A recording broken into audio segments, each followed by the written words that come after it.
Bonjour à tous et bienvenue sur ma chaîne. Aujourd'hui, nous allons parler d'un concept fondamental psychologie, le conditionnement pavlovien. Vous avez peut-être déjà entendu parler des célèbres expériences de Pavlov avec des chiens, mais savez-vous vraiment ce que cela signifie et comment cela peut s'appliquer dans notre vie quotidienne? Restez avec moi et découvrons-le ensemble. Le conditionnement pavlovien, également connu sous le nom de conditionnement classique, est un type d'apprentissage découvert par le physiologiste russe Ivan Pavlov au début du XXe siècle. L'idée centrale est que nous pouvons apprendre à associer un stimulus neutre à un stimulus significatif provoquant une réponse automatique. Mais comment cela fonctionne-t-il exactement?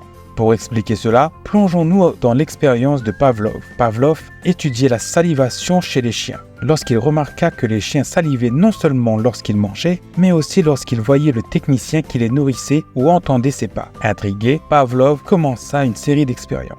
Il présenta un son de cloche juste avant de donner de la nourriture aux chiens. Après plusieurs répétitions, les chiens commencèrent à saliver en entendant simplement la cloche, même sans la nourriture. La cloche était devenue un stimulus conditionné et la salivation en réponse à la cloche était une réponse conditionnée. Le conditionnement pavlovien ne se limite pas au laboratoire de recherche.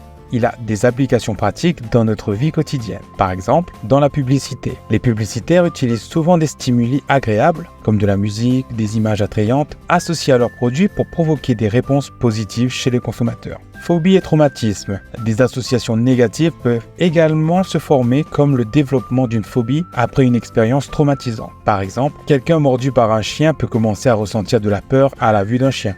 Dans l'entraînement des animaux, les techniques d'entraînement pour animaux domestiques utilisent souvent des principes de conditionnement pavlovien pour enseigner des comportements souhaités. Et enfin, dans la thérapie d'aversion. Utilisée pour traiter certaines dépendances, cette technique associe un comportement indésirable, comme fumer, à un stimulus désagréable, comme une sensation de nausée, par exemple. En conclusion, le conditionnement pavlovien est un concept clé en psychologie qui explique comment nous pouvons apprendre des associations entre des stimuli et des réponses. Que ce soit dans la publicité, l'entraînement des animaux ou même dans nos propres vies, ces principes sont partout autour de nous. Merci d'avoir regardé cette vidéo. Si vous avez trouvé cela intéressant, n'hésitez pas à liker, commenter et à vous abonner. À bientôt pour une nouvelle vidéo.